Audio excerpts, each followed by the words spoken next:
Hey everybody, thanks for taking the time to listen to the Real Talk podcast. We hope that these discussions will inform and inspire you to engage in your own Real Talk.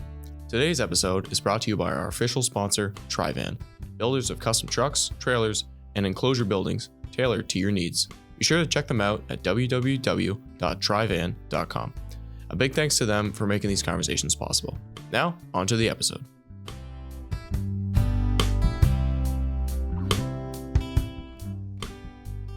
Hey everyone, welcome back to the Real Talk podcast. I believe episode 49, so we're getting up there.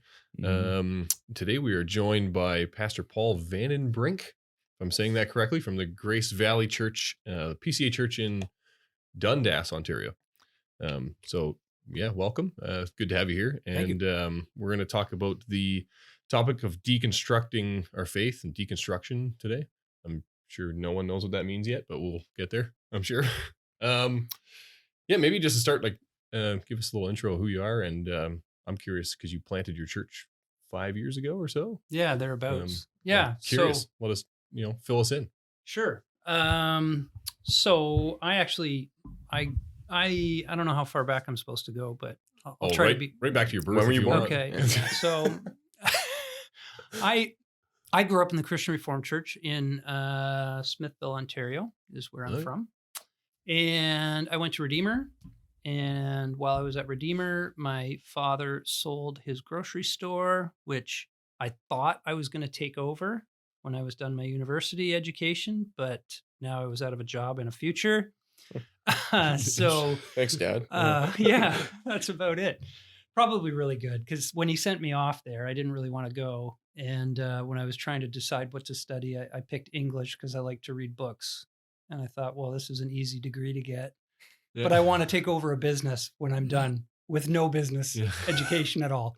So I think he understood that this was probably not the future for me. Anyway, and while I was there, I ended up just getting a deeper appreciation for doctrine and theology and studying religion. And so 3 weeks before my engagement? Yeah, 3 weeks before my engagement, I said to my wife, or maybe it was our wedding. I don't know. I totally sprung it on her. I said, hey, I think I want to go to seminary. And she was like, what are you talking about?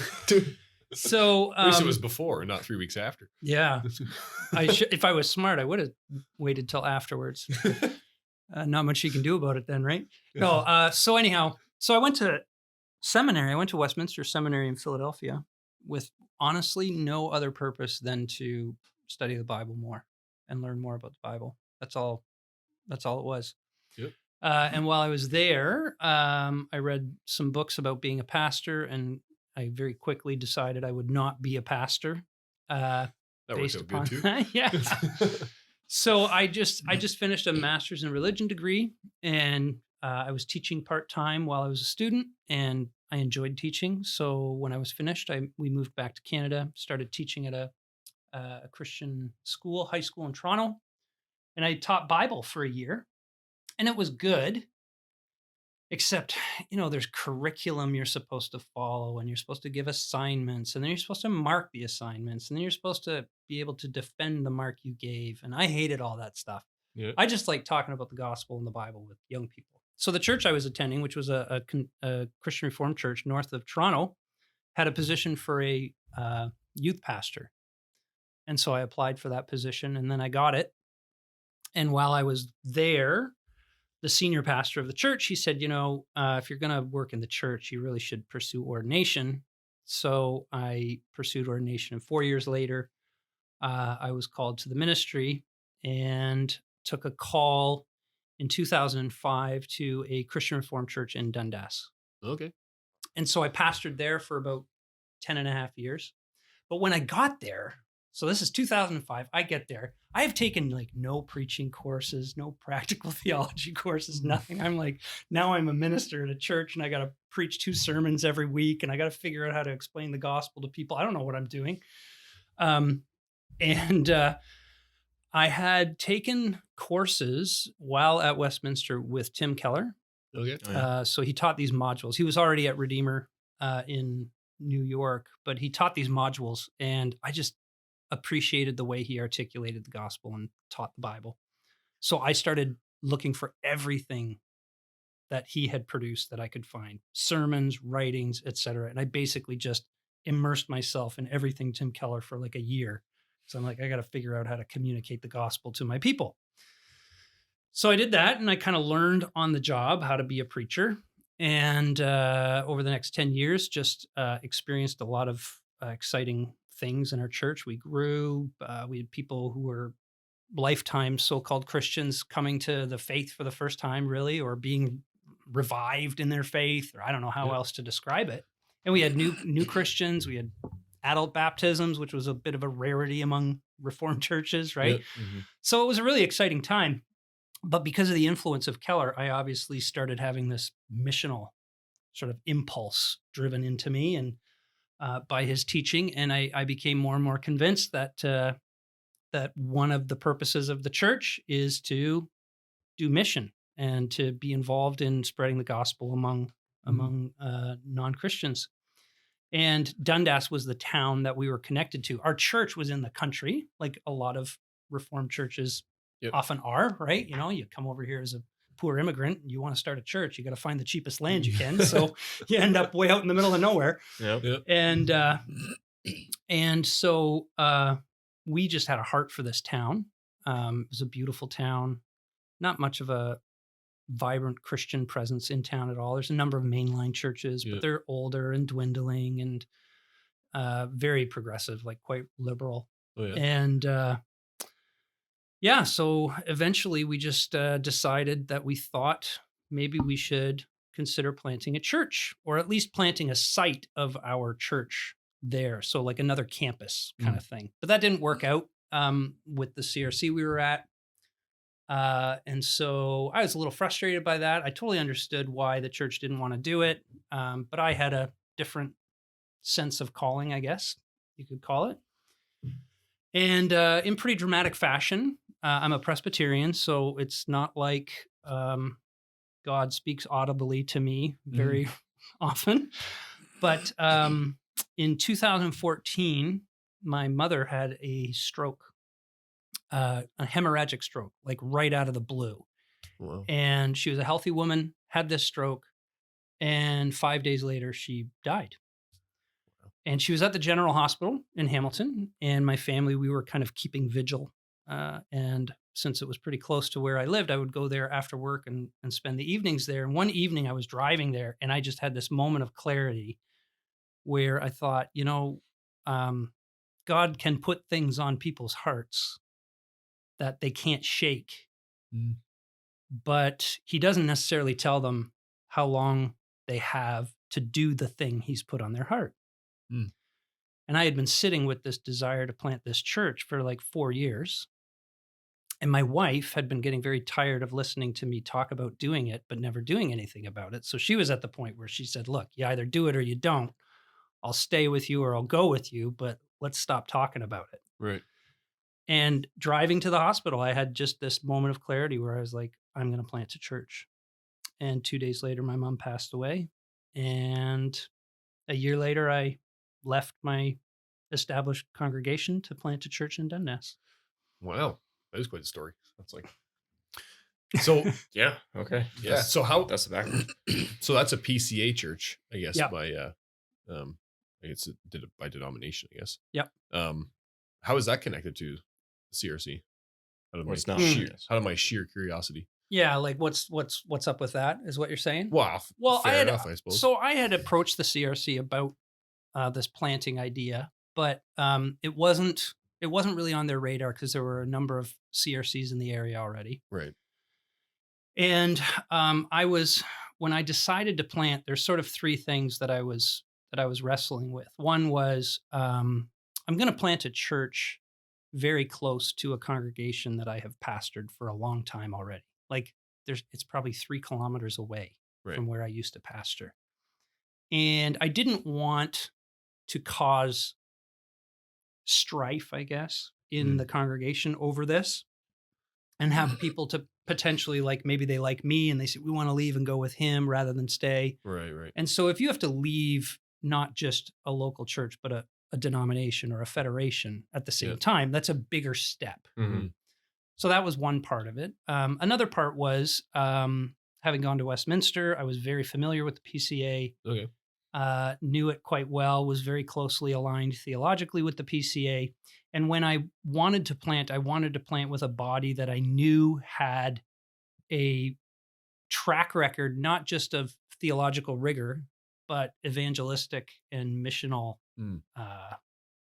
accomplishment, if I can call it that. Because they have a lot of, like, PC has a lot of missional Yeah. churches or mission churches that are, I guess, being, I forget the word you use. Oh, particularized in your. Yes, that's what we do. I think We I heard particularize. that particularized, and I guess we would call it instituted probably or something like Or that. organized, maybe. Yeah. Yeah. So the PCA as a denomination, even though it's theologically reformed, it's always had as part of its kind of core identity this missionary evangelistic zeal. So they always want to plant churches. They've thought a lot about how to communicate the gospel in a postmodern culture, et cetera, et cetera. Yep. And they've had some success. So that was a really, really big part of it as well. And the theological alignment, I was more aligned, frankly, with the PCA than the CRC, and had always been a little bit uncomfortable in the CRC. So it just seemed like it was a wise thing to do to make that move. Were you concerned about like drifting over time with the CRC as well? From a Well, theological yeah, standpoint? yeah. So there were signs that had me concerned, and I didn't want to start a new church.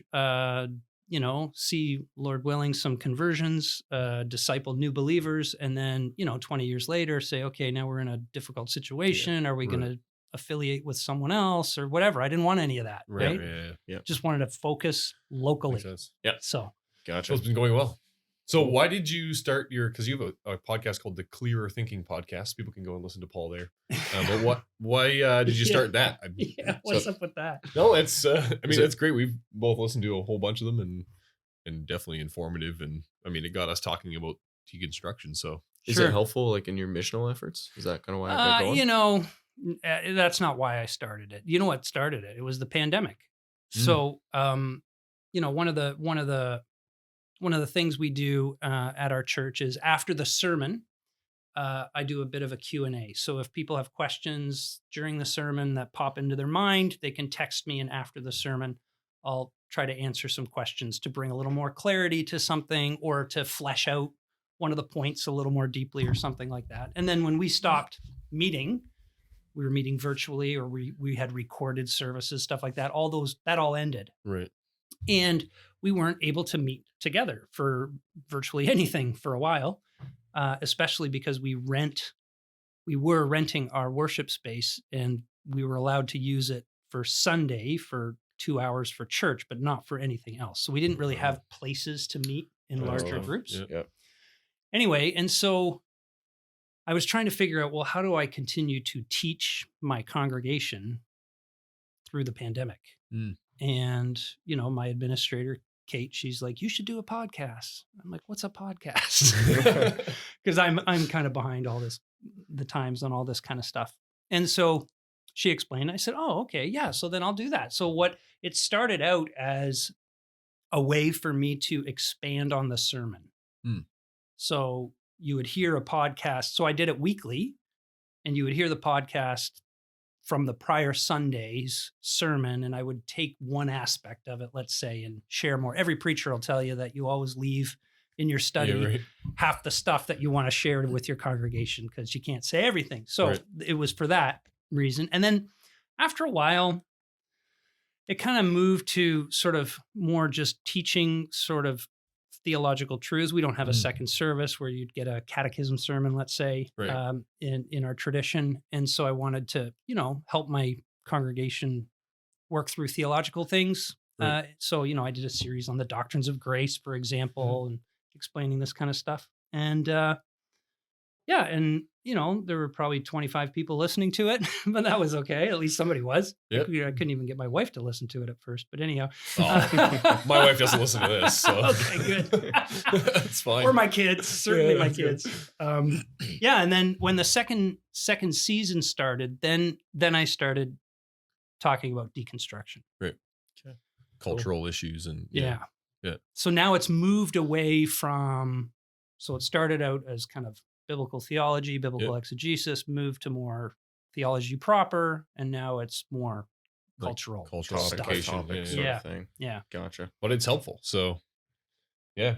Yeah. You got It's, anything before we dive right into it? well, yeah. I mean, kind of. I do want to get into it. Like, so deconstruction is well, obviously define it, but then maybe just give us a bit of a background. Like, what made you want to tackle this subject?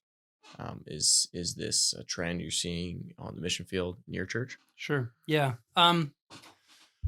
So definition first, I guess. What is deconstruction?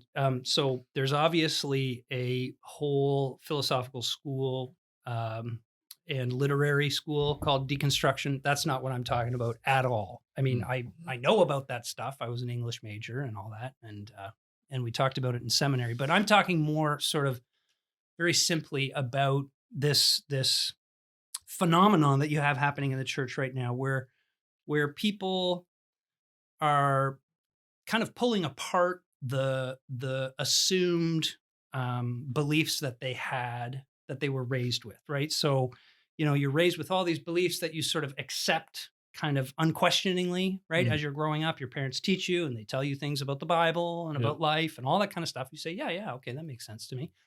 But then something happens in their lives, and over time, what they end up doing is they end up sort of questioning those beliefs, and for a variety of reasons, and they start kind of studying them very critically. And I want to emphasize, like, deconstruction is not necessarily a bad thing in and of itself, right? Oftentimes what happens when people are are going through the process of deconstructing their faith, what they're actually trying to do is they're trying to kind of separate biblical Christianity from the cultural form that they've inherited. Yep. Right. So every church has both, right? So you guys go to a church and it has its theology and it also has its culture. Yep. Mm-hmm. And, sometimes the cultural beliefs can kind of be conflated with the actual Christian beliefs or the biblical beliefs, right? And so some people, they look back and they say, well, is what I'm experiencing there cultural or is it Christian? So, the best example for that right now, if you have any interest in what's happening south of the border, is when you start mixing Christianity and politics so closely that someone says, to be a Christian is to be Republican. Yeah. Or to be a Christian is to be a Democrat, right? Yeah. And so oftentimes people are doing that, but there can be unhealthy expressions of that as well. So you have people who have, I'm a complementarian. You guys are complementarians, I assume. You go to complementarian churches, right? So we believe that there are distinct roles for men and women in the church and in the home. And we believe that because we have a high view of the Bible. But sometimes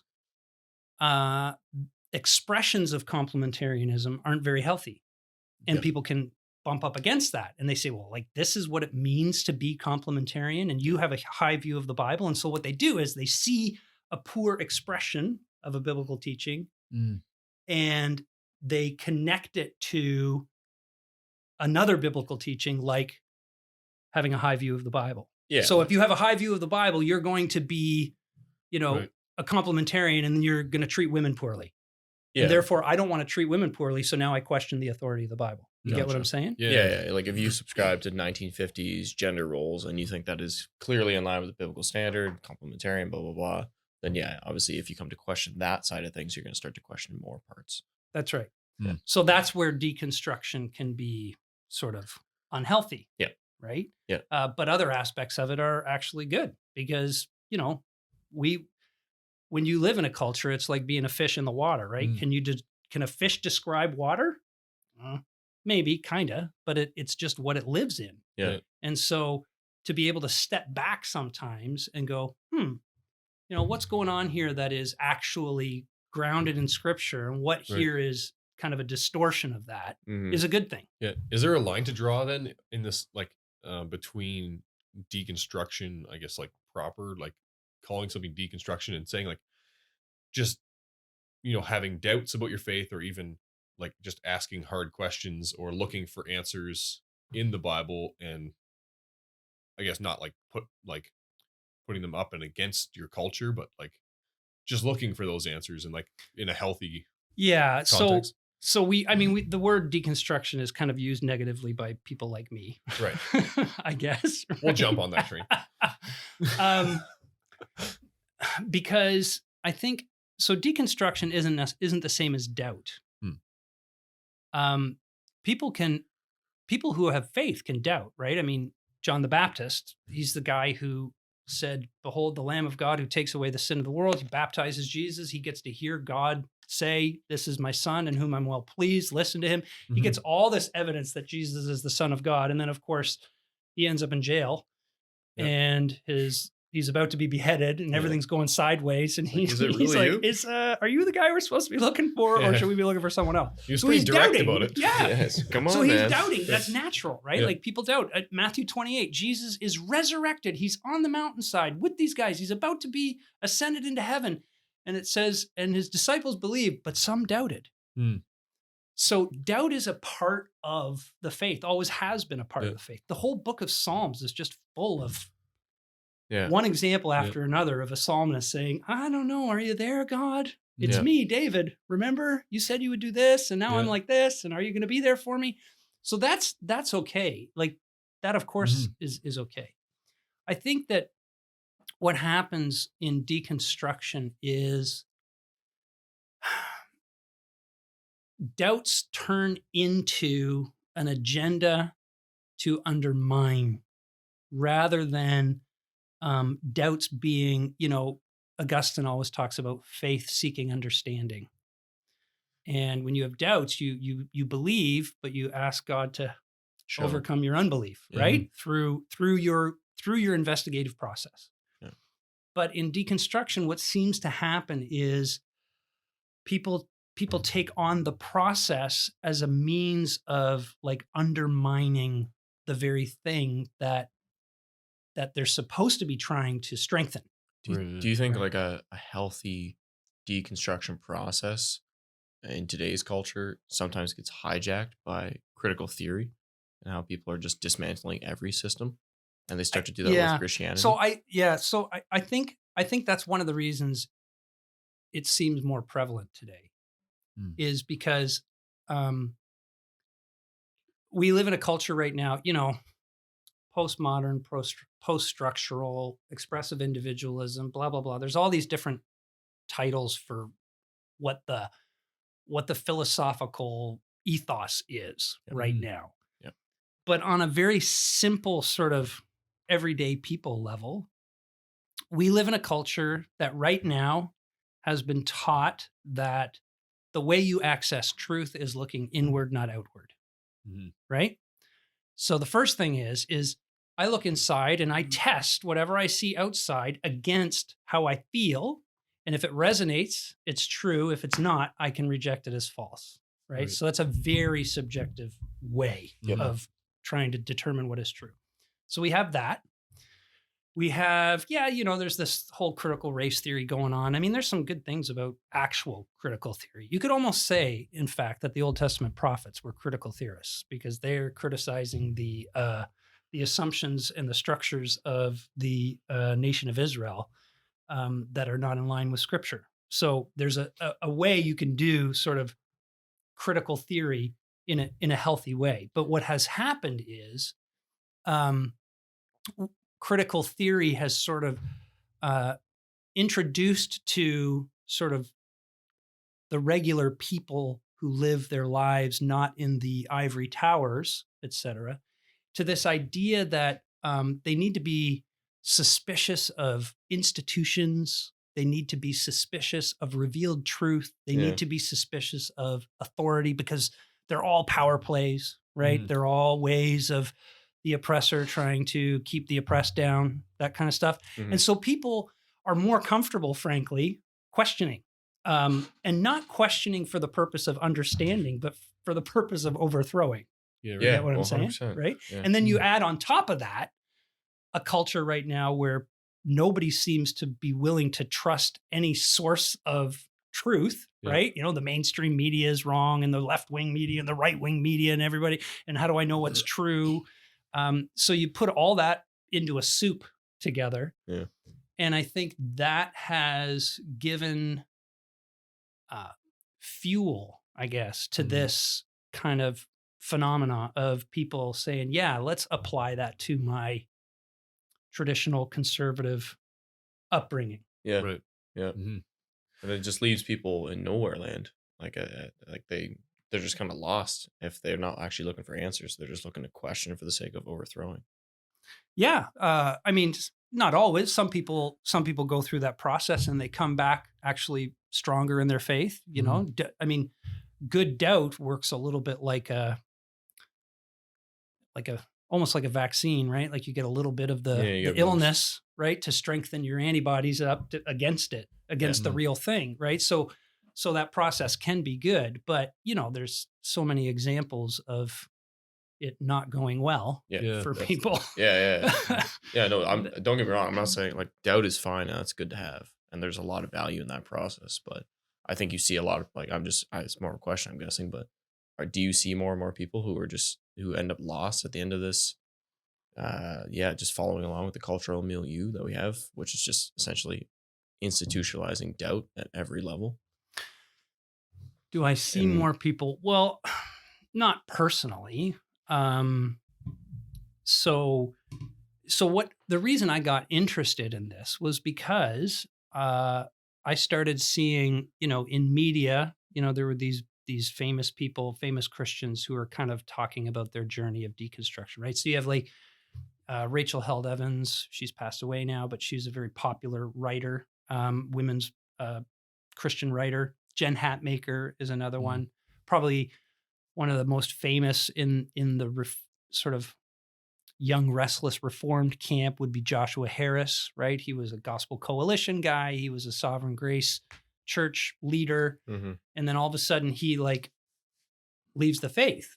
And then, I mean, I'm not up on all these Christian music celebs, but there's been a whole host of them that have done the same thing. And then bloggers and YouTube stars and all this kind of stuff. It just seemed like everywhere you turned, every week, there was another formerly solid Christian leader of some sort declaring to the world, usually through Instagram or Facebook, you know, I have left the faith, or they've radically rethought the faith, right? Because some of them don't deny Christianity entirely. Some of them say, well, I've just come to a they're a progressive Christian or you know, something. Follower of Christ or something.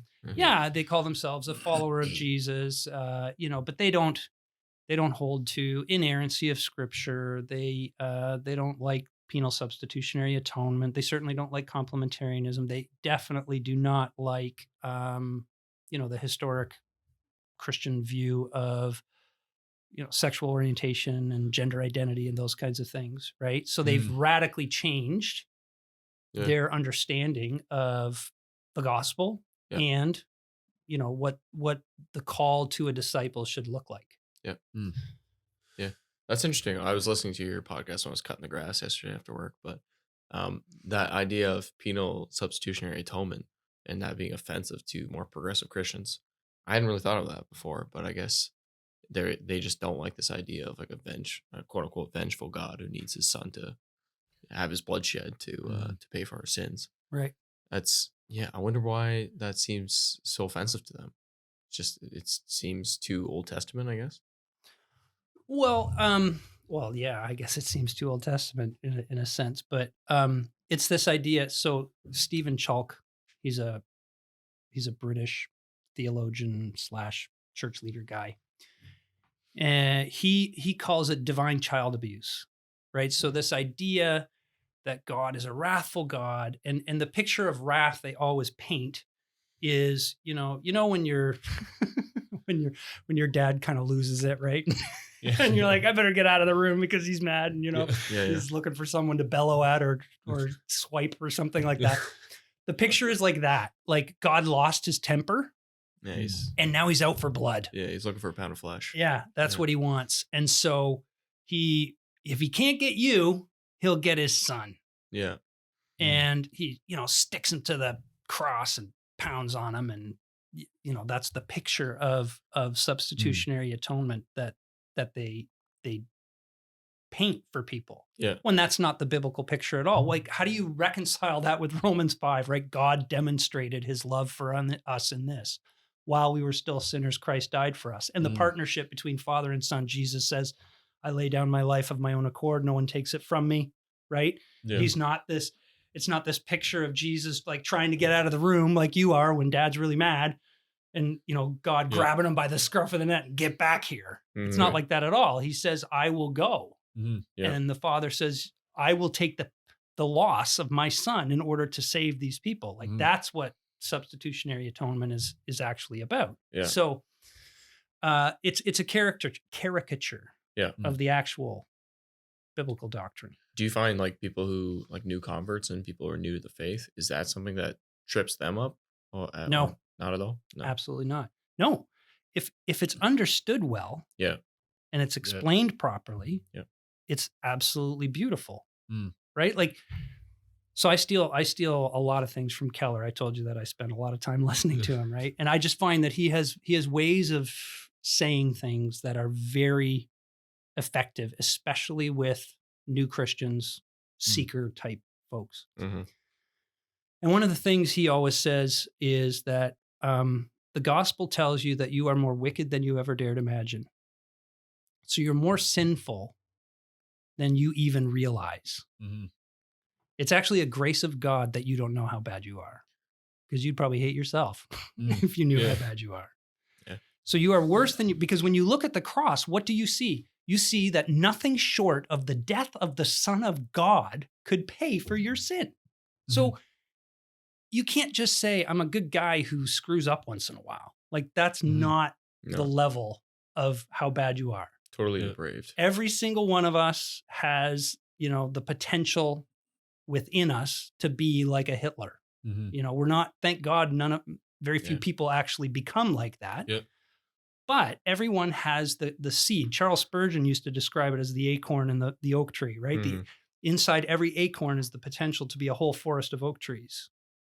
Now, most acorns don't become that. You need the right conditions and stuff like that. But every acorn could. And so every human heart could. We're worse than we think we are. But at exactly the same time, we are more loved and cherished than we ever dared hope. Because when you look at the cross, you see that Jesus willingly, of his own volition, said, I will die for them. And I'm sure that when he was hanging on the cross and he saw these people spitting at him and mocking him and deriding him and all this kind of stuff, I'm sure he wasn't saying to himself, oh man, these people are just so lovable. Right? He didn't die for us because we're lovable. He died for us so that we would become lovable, right? We would become the people that we were created to be. And so what is amazing about the gospel is that it provides the thing that every human heart longs more than anything else. What we long for is to be deeply known and be deeply loved at exactly the same time. And we, in and of ourselves, we do not think that we can experience that. We can either be really, really deeply known, but then people will be disgusted by us and repulsed by us and have had enough of us. Or we can be deeply loved, but then we have to hide our true selves and we have to give some kind of persona that makes us worth their love. In the gospel, you have God saying, I deeply know you, that you're more wicked than you ever dared imagine, but I deeply love you.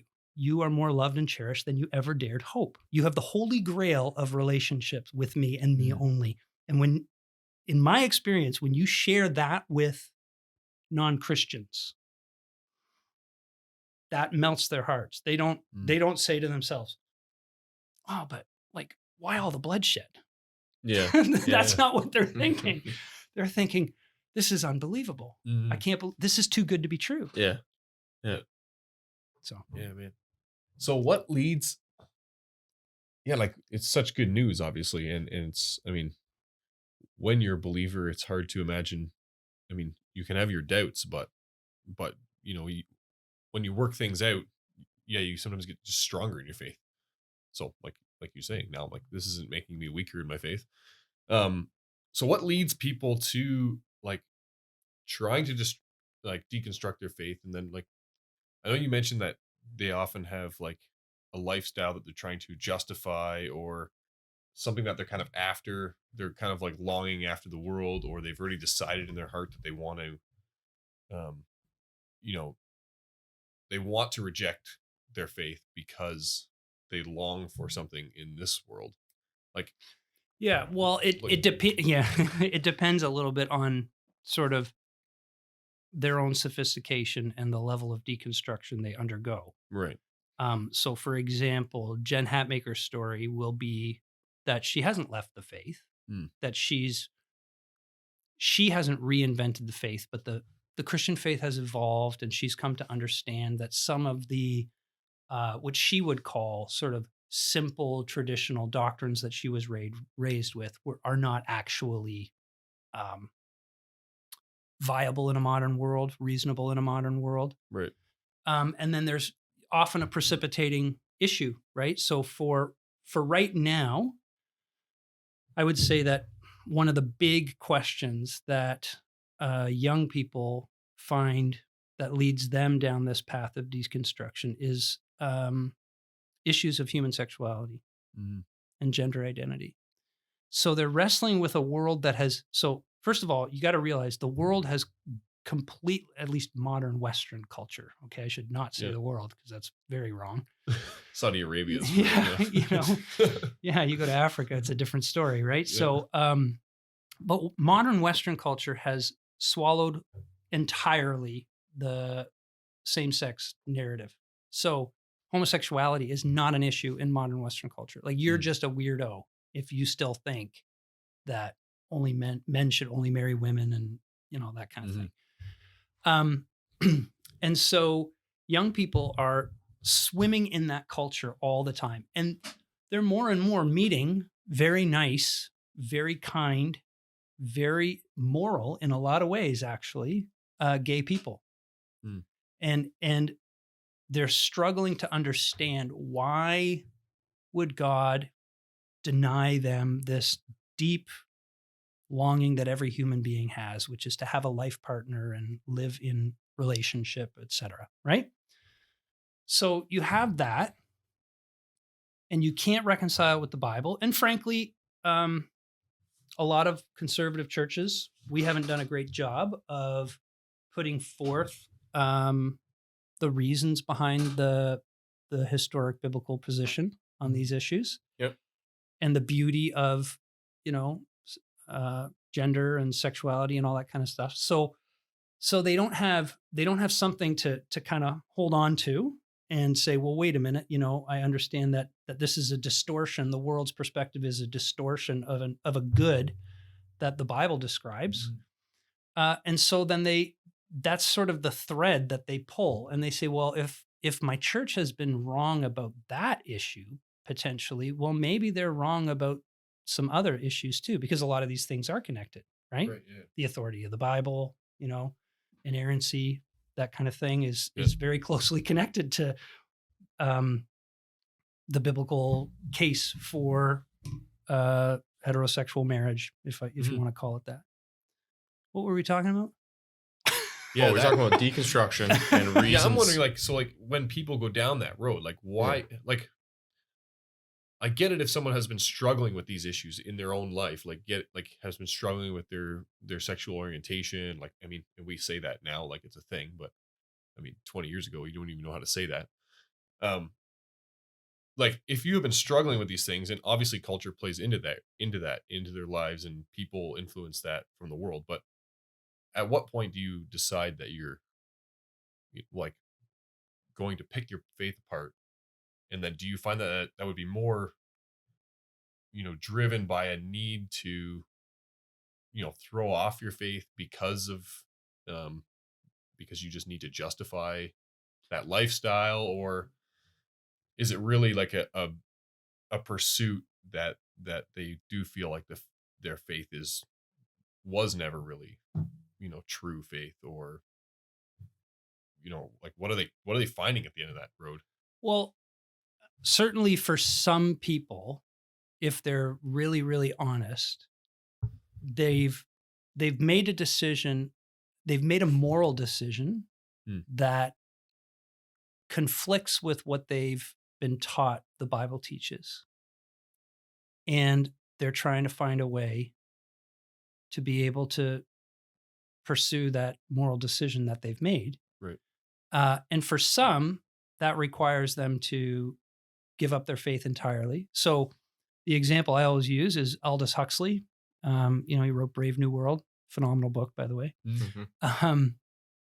He admits in very, very openly and honestly, he says, me and my friends, we wanted sexual liberation. But in order to have sexual liberation and do whatever we wanted sexually, we had to throw off constraints around sexual practice. And those constraints that we were raised with were all religiously based. So if we got rid of our religion, we got rid of God, then we were free to do whatever we wanted sexually. Right. And that's sometimes the case. I heard a youth pastor guy, he worked with college students once in a conference. He was talking about the phenomenon that sometimes happens, and maybe you guys have heard of this too, right? Kid grows up in a Christian home, grows up in a solid church, actually. And they're involved in youth group, and they're involved in ministry.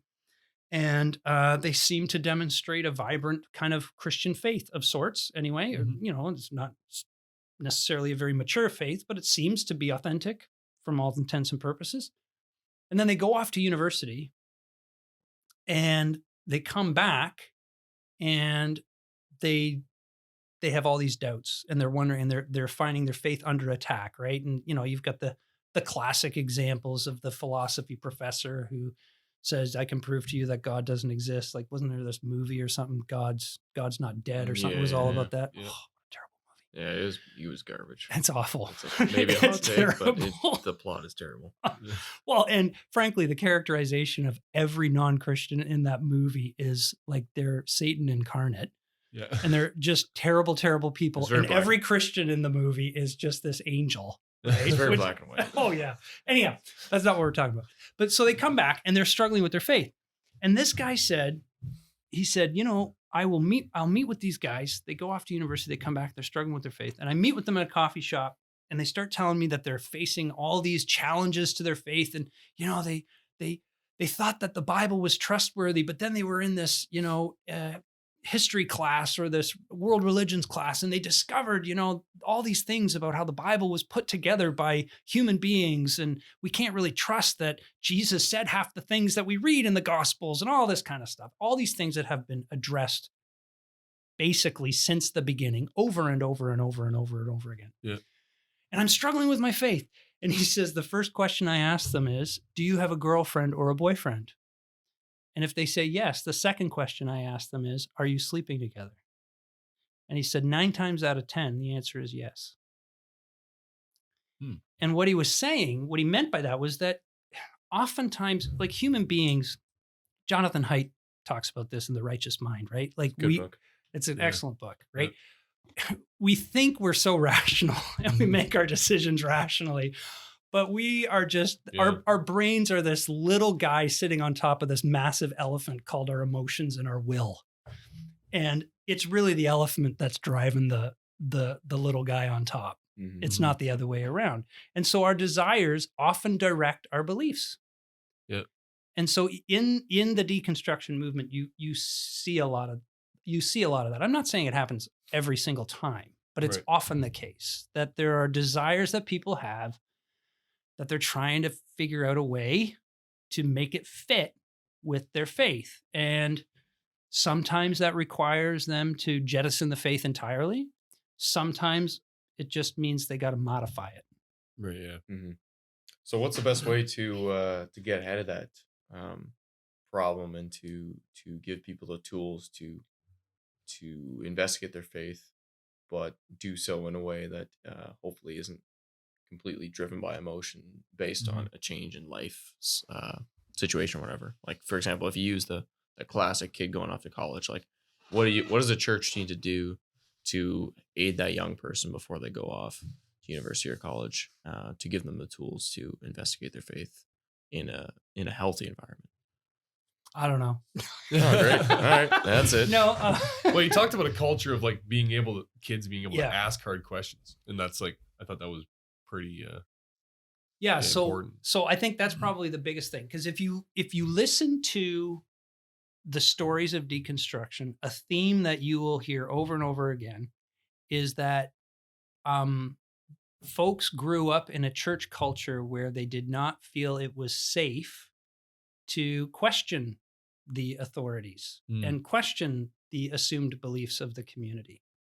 And so they stuffed them for a really long time, and they went along, and they even tried to convince themselves that they believed them. But then something along the line happens in their lives. Often it's a crisis or a transition or something like that, right? An experience that sort of triggers the journey away, right? And you know, it's very common that happens when a young person moves away. So now they have the physical space from their parents' home and from their home church community, et cetera. Now they can actually like process without feeling that they're being stifled. So I think probably the first thing is for the church to become comfortable with doubt and to be okay with young people questioning things. Like, you know, when someone kicks the tires of the car, it doesn't mean they hate the car. They're checking out the car, right? And you got to let young people kick the tires. If you really, and this is the funny thing, if you really believe it is the truth, it won't bother you as much. Yeah, you'll be like, okay, you want to investigate and think about this from other perspectives, and experience other viewpoints in the world and stuff, and chat and hold them up against the Christian faith. Let's do it. That's fine. Like in my home with my kids, because this is sort of my thing. I've always been interested in apologetics and stuff like that. So, when my kid was 10 years old, my oldest son, I'm like, so do you like the Bible stories? And he's like, yeah, they're really interesting. I especially like Samson and stuff like that. And I said, well, how do you know they're true? Right? Introduce a little vaccine of doubt. Dad, you told me. Yeah, exactly. But like, you can already start then making questions okay. It's safe, to ask questions. Preachers, I think, should work very, very hard at trying to understand what objections and questions people have, even as they're writing their sermon. I do it all the time. I while I'm writing my sermon, I'm thinking, okay, if there's a skeptic in the audience, what are they thinking about what I'm saying right now? Right. And then try to actually address it. Raise the question yourself, and then try to answer that question. So I think that's a really, really big part of how we can prepare generations to face these kinds of things, because then they won't go out into life and find themselves sort of blindsided by the objections or by the issues that often lead people to deconstruct, right? So if you're already discipling your children in a biblical identity and the importance of the creation story to issues of sex and gender identity and stuff, then they're going to be able to understand better how to defend themselves when they hear alternative opinions, right? So I think that's a huge part of it. And the other thing is, this may not sound very popular, but I think we have to reset people on the gospel itself. What do I mean by that? I've seen it so many times in the church. So these are people born and raised in good, solid churches who they go through a crisis where they have something happen in their life that really sucks. And they don't just say, why me? Which is okay to say, because Job asks the question, right? David asks the question. Nothing wrong with that. But they don't stop there. They can't handle their suffering and face their suffering through a gospel lens. And which means that when they look at the problems in their immediate circumstances, they don't have the tools to realize, first of all, this life is a short life, and these things will be over in the next life. And that's the life that ultimately matters. So you say that to a Westerner, and they can't get their head, because none of us can live outside of our frame of reference, which is time bound, et cetera, right? You actually have to do the work to think from an eternal perspective and to say, as Teresa Avila says, when we get to heaven, all the suffering in the world will seem like one uncomfortable night in a lousy hotel. Yeah. And we go, what? But that's what Paul says, right? He says that all the suffering, what does he say? There is a he says all the suffering in the world will be nothing compared to the glory that we experience. Yes, that's right. A glory that will far outweigh them all. Yeah. 2 Corinthians 4. I know what I'm saying, but I'm just not saying it. I mean, I don't know what I'm saying, and you knew where it was. So, right? Like this is what Paul is saying. He's saying basically, all the heartache that you have in this life is going to be. You're going to look back on it when you're in the next life. You're going to look back on it as like a paper cut. And we don't realize that.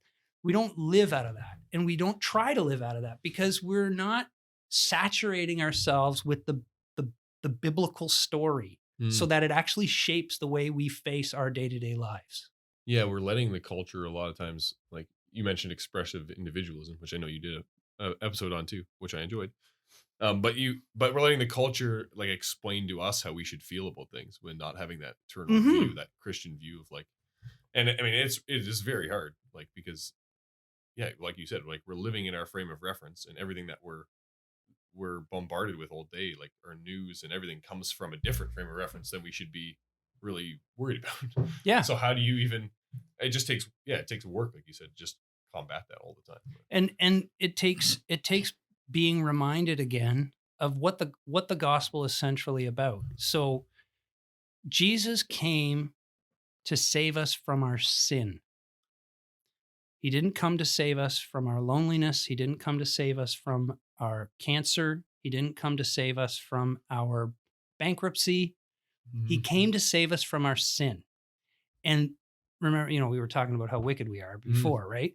Well, when you realize how monumental that actually is, that you are saved from your sin, that you are free from guilt, you are free from shame, you are free from the penalty of death, you are free from the fear of judgment and the fear of death, you're free from all of that stuff.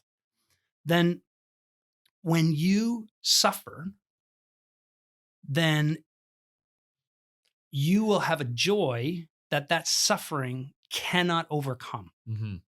Because the one thing that cannot be taken away from you, even if your health is taken away from you, even if your family and your job and your friends and everything is taken away from you, the one thing that can't be taken away from you is your salvation from your sin. And I hate to say this, guys, but I just feel sometimes like in the church, that doesn't matter enough to people. Yeah, it's that frame of reference that it's hard to. Well, it takes work to think like in any other time than we're living in, which is like the pain is now. So how do you got to get outside of the now to get outside of the pain. Well, you made a good point on one of your episodes too, which is like in today's culture, we come to church to be encouraged and to receive some wisdom and for our walk throughout the week. But in olden times and like whatever, going back throughout history, it was you came to church to explain why your life sucked so bad and you had to be a miserable peasant throughout the entire week and farm potatoes. Yeah. And now our lives are too easy and too good in a lot of respects. And we're in just the Western world again. in the Western world. Exactly. For a lot of the listeners of this podcast, I don't know if there's anybody in Africa, but yeah. I'm pretty sure if you're listening to a podcast, you're doing okay. That's fair. Probably. It means you probably have a smartphone. Yeah. Probably done all right for yourself. Yeah. But it's true, right? I mean, if you think about it, like Jesus, he meets this woman at the well, right?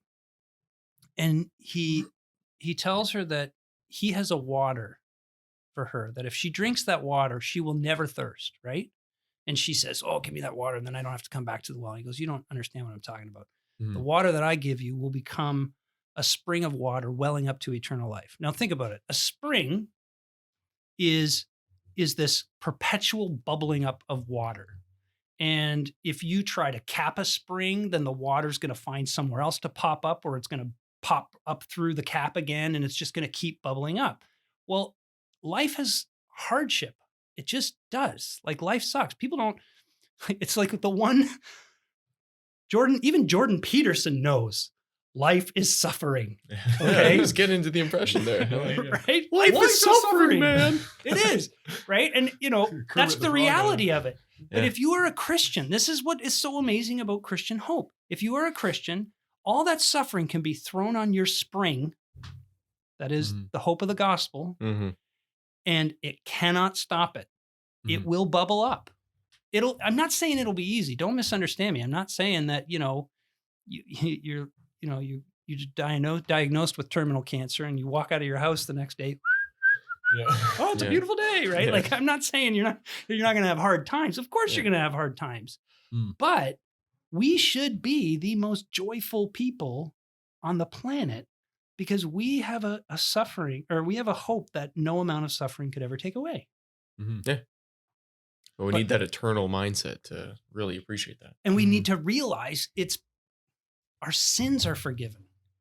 Like the problem is sin, and sin has been dealt with. Yeah.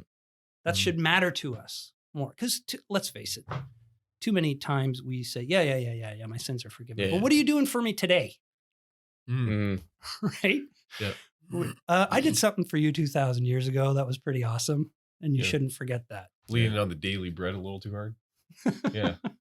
So you mentioned the triggers a little, like you did mention the three. So in your podcast, you went through a few of the triggers that trigger somebody or could trigger somebody to kind of deconstruct their faith. So can we walk through those three, and can you just explain I think you mentioned experience, then life, like a life transition, and then like crisis. Yeah. And how do those, how do they trigger somebody to deconstruction? And then also how do we help? And it's like, how can we walk alongside someone when we see them going through something like this and then starting to question and really pull their faith apart?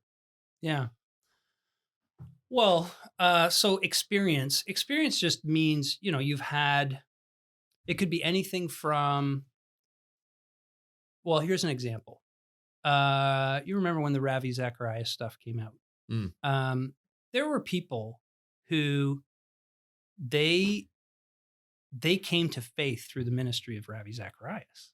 And now they discover the guy was a sexual predator and they say, well, can I believe anything that he said? Like, is my faith real? Is any of that real? Right. And so they have this experience that sort of triggers them through the process of deconstruction. So that's one way that people can sometimes, or they've had an experience in a church, they've been hurt by a church, or they hear about scandals in the Catholic Church or residential schools or any of these kinds of things that demonstrate the hypocrisy of the church or the inconsistency at the very least of the church between what it believes and what it practices. Right. So those kinds of things can trigger it for sure. Transitions is just, whenever you go through a big life transition, it makes you reflective. Right. And it also provides space, like we were talking about kids going off to school, for example, provides space now for you to analyze and evaluate where you've come from because you've got a bit of distance, right? So you get a new job, or you move to a different town, or you have your first kid. I remember when I had my first kid and I was like, boy, buddy, you believe this stuff? You better really believe this stuff because you're a dad now. And I don't know if that's good theology, but I remember thinking that. Yeah. Right? It's a checkpoint. Yeah. Like, all right. Yeah. So then you started asking the kid the questions. That's right. Come on, kid.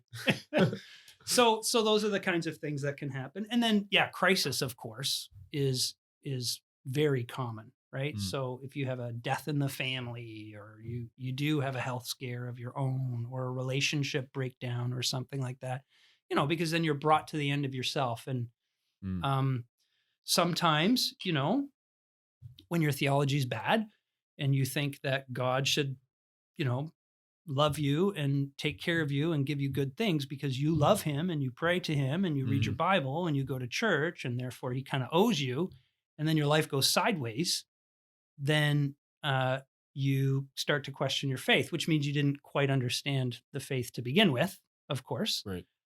So these are all things that can happen. And what does it mean? What does it mean to walk alongside someone who's going through this? Obviously, it means that you've got to be patient with your friends as they suffer and try to be as compassionate with their circumstances as possible. Because if it is rooted in a crisis event or some big life event, right? They're just knocked off kilter because of it, and they need you to be a steady support in the middle of it all, right? So there's that. So patience, walking alongside. But the big thing, I think, is reminding people of the gospel. Of course, you can give them resources. There's tons of resources out there when they're questioning, like, oh, I don't know how to deal with, questions about sexuality. There's a million books on that. And there's a million books on evidences for the resurrection or, creation or something. Yeah, like all of these things. There's all kinds of apologetic resources out there that you can give people. And that's fine. That's always helpful. But the big thing is to remind them of the actual gospel. Because one of the things you can say then is, okay, if you give up the faith, what's the advantages of that? It's especially in relation to suffering, right? Like people say, I can't believe in God because all the bad things that happen to me or someone I love or in the world. Right. I say, okay, well, take away God. God's out of the picture. Yeah, it didn't get much better. Your life still sucks. The world's still a mess.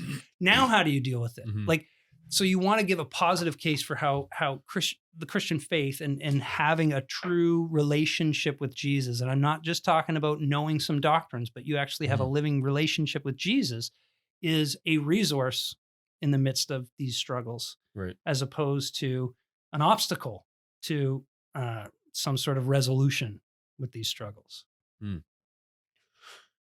Yeah. Okay, that's great. I mean, that's like, that's all I can really think of. Like, I mean, walking beside someone, every case is different, I guess, right? Like it's impossible to give like a one size fixes all problems kind of answer. So that's that's good. I'm good to go here. I think we're at around an hour or so. So yeah, that's right. Yeah, Paul, want to keep it around an hour. That goes quick.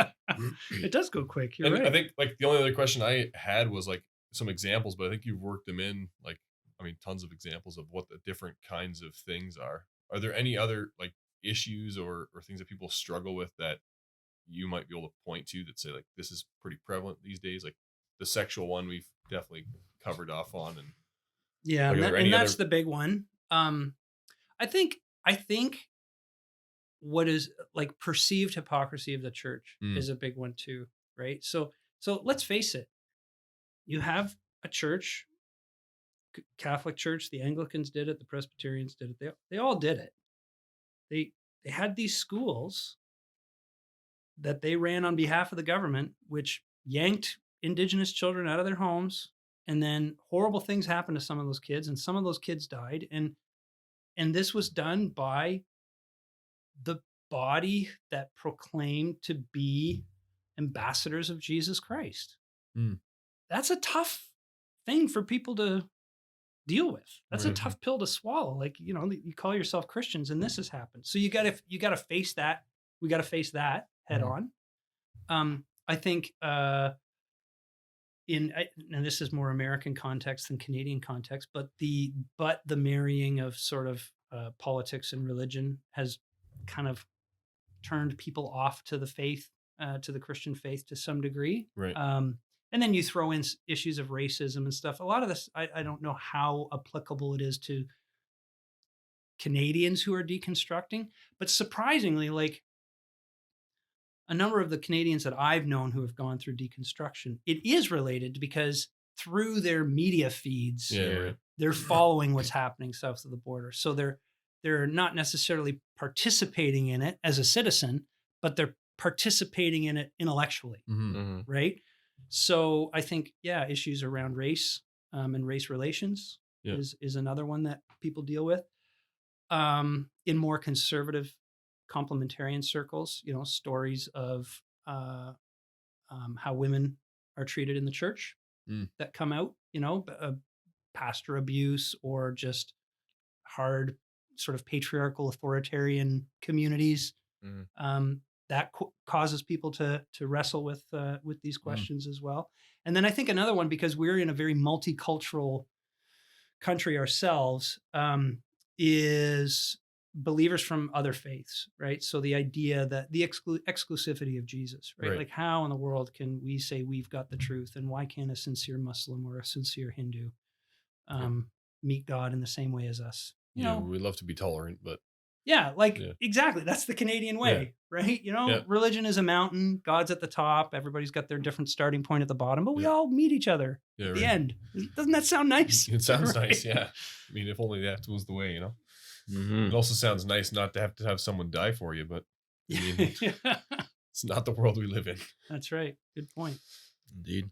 All right. Well, hey, man, thank you for your time. That was a fantastic podcast. To be here. Time flew by. Yeah, it was great to be here, guys. Thank you for the opportunity. Yeah. And I hope people, I mean, clearly, obviously, the gospel message shines through in your work and what you do. And just want to wish you blessings in all of your work and at your church. And yeah, thanks for continuing to cover topics like this. And yeah, you can check out Pastor Paul Vanden Brink on the Clear Thinking podcast. That wasn't very clear thinking. No, that was Clear ironic. Thinking podcast. Yes. Yes.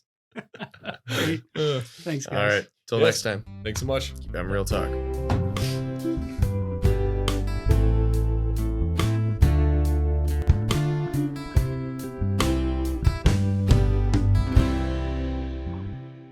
Thanks for tuning in to this episode of Real Talk. We really appreciate you taking the time to listen or watch the show. If you want to send us your feedback, and we'd love to hear it, please email us at reformedrealtalk@gmail.com. If you want to find us online or social media, we got a lot of great content there. Just search Reformed Real Talk and we should come right up. This show is created and produced by myself, Lucas Holtfluer, and Tyler Vanderwood, and our wonderful podcast manager who does all the editing is Mariah Tamiga. So we're really thankful for her contribution to the show as well. That's all for now, folks. Thanks for watching or listening, and we'll catch you next time. Bye-bye.